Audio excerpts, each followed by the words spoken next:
जय माता दी दोस्तों। श्री दुर्गा सप्तशती पाठ का अंतिम 13वां अध्याय। ऋषिराज कहने लगे, मन में अति हर्षाए, तुझे महात्मा देवी का मैंने दिया सुनाए। आदि भवानी का बड़ा है जग में प्रभाव, तुम भी मिलकर वैसे से देवी के गुण गाओ।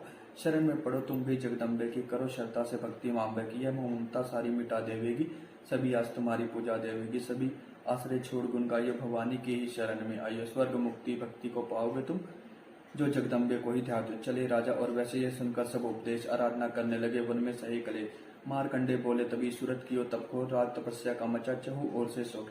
नदी किनारे वैश्य ने डेरा लिया लगा, पूजने लगा वह प्रतिमा शक्ति बना। कुछ दिन खा फल फूल को किया, तभी निराहार पूज्य करते ही दियो 3 वर्ष गुजार। हवन कुंड में लहू को डाला काट शरीर, रहे शक्ति के ध्यान में होकर अति गंभीर। हुई चंडी प्रसन्न दर्शन दिखलाया, महादुर्गा ने वचन मुंह से सुनाया।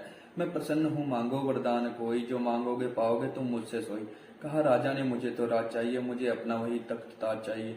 मुझे जीतने कोई शत्रु न आए, कोई वैरी माँ मेरे सम्मुख न आए। कहा वैसे ने, मुझे तो ज्ञान चाहिए, मुझे इस जन्म में ही कल्याण चाहिए।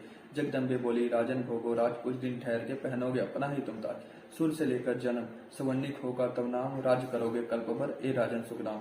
वैसे तुम्हें मैं देती हूँ ज्ञान का वह भंडार, जिसके पाने से तुम हो भवसागर के पार। इतना कहकर भगवती हो गई अंतर ध्यान, दोनों भक्तों का किया दाती ने कल्याण। नव दुर्गा के पाठ का 13वां यह अध्याय, जगदम्बे की कृपा से भाषा लिखा बनाए। माता की अद्भुत कथा चमन जो पढ़े पढ़ाए, सिंहवानी दुर्गा से मनवांछित फल पाए।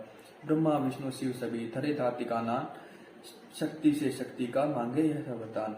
अम्बे आद भवानी का यश गावे संसार, अष्टभुजी माँ अम्बिके भरती सदा भंडार। दुर्गा स्तुति पाठ से पूजे सबकी आस, सब सती का टीका जो पढ़े लगा विश्वास।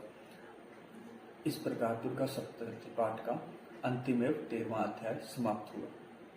जय माता दी।